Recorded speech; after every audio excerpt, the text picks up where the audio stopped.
the ancient Celts were almost obsessive about trinities. In the ancient sources, you can find the idea of threeness in almost every aspect of their writing. And this is no less the case with the kings of the gods.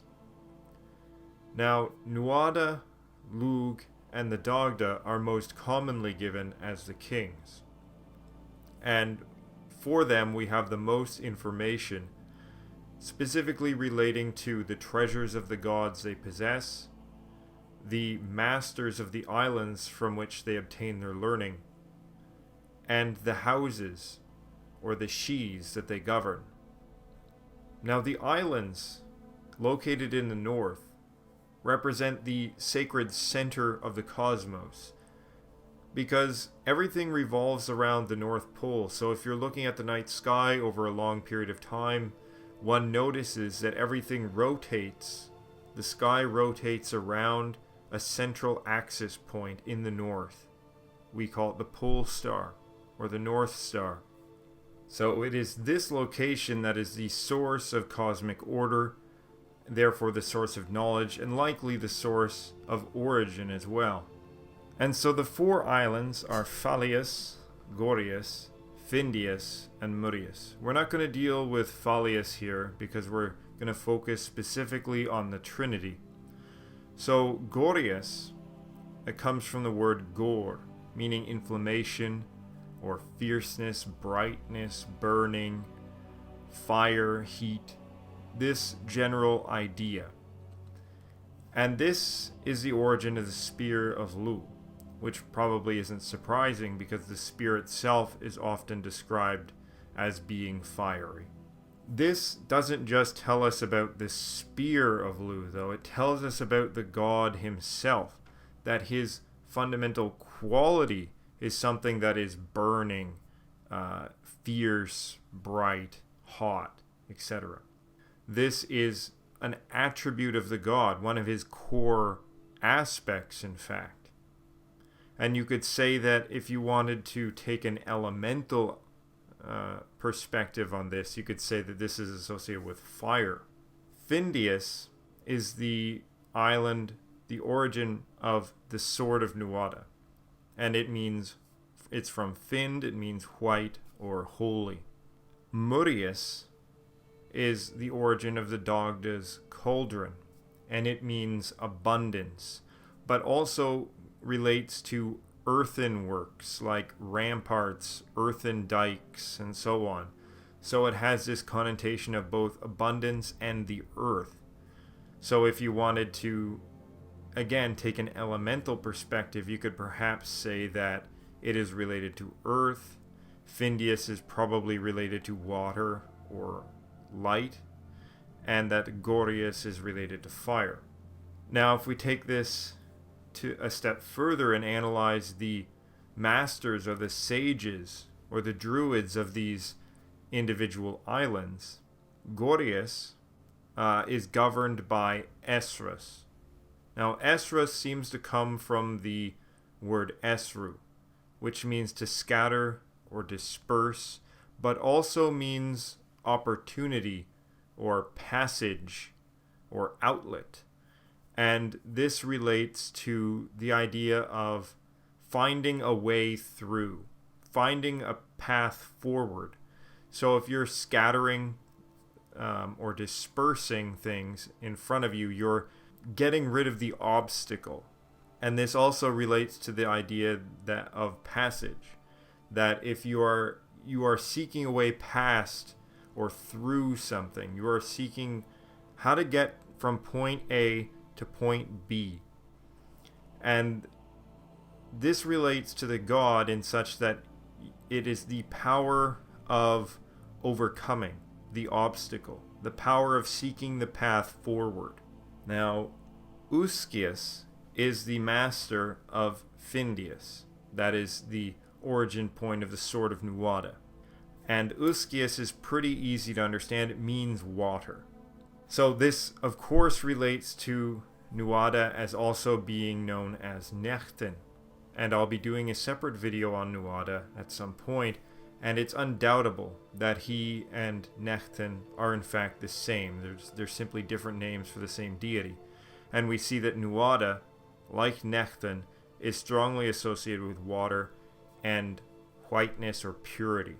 In fact, the name Neptune means purity, means whiteness, but also it means to wash. So it has this relation with water in that water is the origin of purity, that it washes or cleanses everything. And so finally we have Semius being the master of Murius, the origin point of the Dagda's cauldron. Now Semius seems to come from semi, and this is ultimately, I think, derived from Latin, semen. This is really in keeping with the idea that the Dagda is the All-Father, that he's related to abundance, fertility, prosperity, etc. It makes perfect sense, and it's really the only word I think that it could possibly be. Finally, we have the houses which they're associated with, or the shes they're associated with. We have Shed Rodruben, which is the she that is said to have been ascribed to Lug by the Dagda. And this means the she of sustaining redness, or sustaining violence, or hostility, or conflict. This, again, is in keeping with what we learned from Gorgias. It's also in keeping what we learned from the association with Esrus, that of scattering or dispersing or passing through or overcoming obstacles, right? This combative aspect, this violent or potentially destructive element related to fire, but related to combat.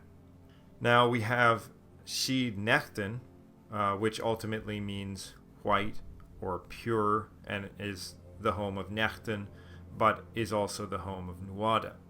And this is related, to whiteness and purity, but it's also said to be the ultimate origin point for the Boyne, and ultimately all water, but further than that, all wisdom of the world. Neptune is the master of the well that contains all of the wisdom of the world, and ultimately from which flows all the water in the world.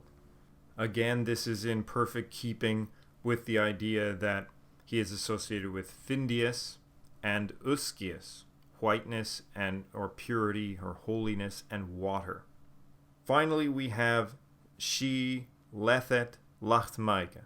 Now this is the home, or one of the homes, of the Dagda, and it is called, it means the she of the milk plain. Again, in keeping with the idea that the Dagda is master of prosperity, wealth, abundance. So stepping back with all of that under our belt now, what can we say about this trinity? Now we can say with certainty that Nuada, Neptune, is a lord of the waters. He governs the element of water, and he is ultimately associated with, or even cognate with, Neptune, the Roman god of waters. In Britain, he is variously associated with Mars. This is what you will often hear, that he is associated with Mars, and he is in some instances. But in others, he's also associated with Neptune, and he's also associated with Silvanus. But the name Nuada seems to mean the catcher, and this was an idea put forward first by J.R.R. Tolkien, and it seems that he's right. And ultimately, this idea, it's been put forward that this means he was a hunter deity because he's associated with catching animals. This is not at all the case, as we can see here. Instead, it's referring to his aspect likely as the Caesar, the one who holds the entire world in a sense, just as we see ascribed to deities like Poseidon, and also related to possibly the meaning of the name of the god Varuna, to encompass. And so Nuada seems to govern the cosmic waters and cosmic order, probably the chief of cosmic law, equivalent to Vedic Varuna. We have a depiction of Nuada from the Temple of Nodens that was upon a type of crown worn by a priest there. And it seems to depict a figure riding in a chariot, possibly holding a torch in his hand, riding across the surface of the sea, perhaps depicting the rising sun of the dawn or something to this effect. And as it is found at the Temple of Nodens, it would seem to depict Nodens, who is Nuada, therefore associating him with water and with light. And he is wearing a kind of solar crown with light rays coming off of it. For Lug, of course, there is a consistent association with martial attributes, with combat, with redness, with burning heat, constantly associated with red, constantly associated with war, with fighting, with combat skill, etc. And it's quite clear that he is the embodiment of the overcomer, the embodiment of the victor, the warrior, the holy power that smashes obstacles before him. He is clearly associated with fire, but I think it is not so much the pure element of fire. He is not the god necessarily of fire, but of a specific aspect of the fire, which is that it smashes, destroys, that it is fierce. So when in the aspect of the sun, as the sun rises and dispels the darkness, right? This we see in ancient Celtic poetry and early medieval poetry is described as a combative act. It's described as the sun's fierceness, attacking the night. And it's in this aspect that he is associated with the sun and light and so on. It's this fierceness. But it's also the fierceness of the storm.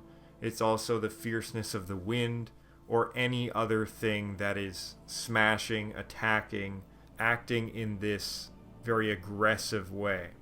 Now, ironically, this is going to be the most controversial assessment because for some reason there is this idea out there that Lug is not associated with combat, even though all of his stories relate to combat, even though all of his children are either warriors, bards, or both, even though Cuchulainn, his most famous son, is most famous for being an epic warrior. Yet there persists this idea in academia that Lug is this sort of pacifistic deity, one only associated with light and the sort of peaceful aspects of the daylight. This is absolutely wrong, 100% wrong. And if you wanted to think about a deity that he might be similar to, it would be Indra, but it would also be, in modern Hinduism, someone like Shiva, who's the god of destruction. So in a specific topics we're going to deal with in another video, his storyline dovetails almost exactly with the myth of Indra. And so even in the particular gods that he kills, even in that respect, it's almost identical, in fact. So it's very clear that he is the epitome of this overcoming force, and that overcoming force is expressed in the powers of fire, of the powers of lightning, of the powers of the light of the sun, and the powers of the storm.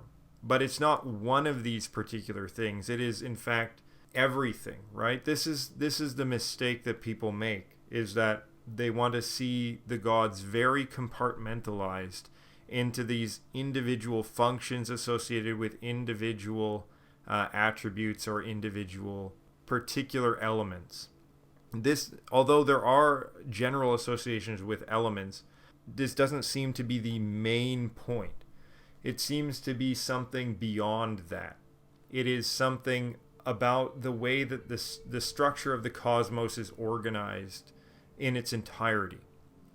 And if you divide that down into three fundamental parts, it is of sustenance, an existence and of order and of overcoming or destruction. And these three things seem to be epitomized in the Dagda, Lug, and Nuada. And just to support further this idea, because there are people out there, professional academics, who will oppose this idea, think about the description of the spear of Lu. And I should have actually done this for all the attributes of the gods. But the spear of Lu, it says, no one could stand against it. No army could stand against the spear, right? Because this is fundamentally the spear of destruction, the spear that decides life or death, the spear that decides the victor in a military conflict. And this is exactly identical to the many, many hymns that we see ascribed to Indra to secure victories in battle. That whoever Indra decides is going to win the battle, that is the side that will win. And this is what we see associated with Lug, this power of deciding victory. Now, the Dagda should be less controversial. He is associated with fertility, with wealth, with abundance. It's also related to physical power, because you can't be abundant unless you are also strong and powerful. There is this idea of this triple function within the cosmos that sustains and orders it. And I think if you go back into the Vedic sources, you can see a similar idea there as well, although not laid out as clearly. But clearly Indra there is this destroying figure, is this figure of overcoming obstacles and obtaining victory. He's also a figure of inspiration. So bards often call on him to give them inspiration, and will call on him also to sharpen their mind. Specifically, they say to sharpen their mind like a sword. And the same thing is said of Lug in the second battle of Moitura, where Lug says, Lug's mind is a sword for the druid. So there is this fundamental continuity there. And we can see this with Nuada, that he is associated with light, water, and law, very akin to Varuna. Anyways, I hope that this video has helped you to understand more about the Trinity of Celtic religion, and that you will help support this channel by checking out our Patreon page or donating to us on the website. Please share the video, like, Gurav mi lamagat, as agus marigoni, shasko hard.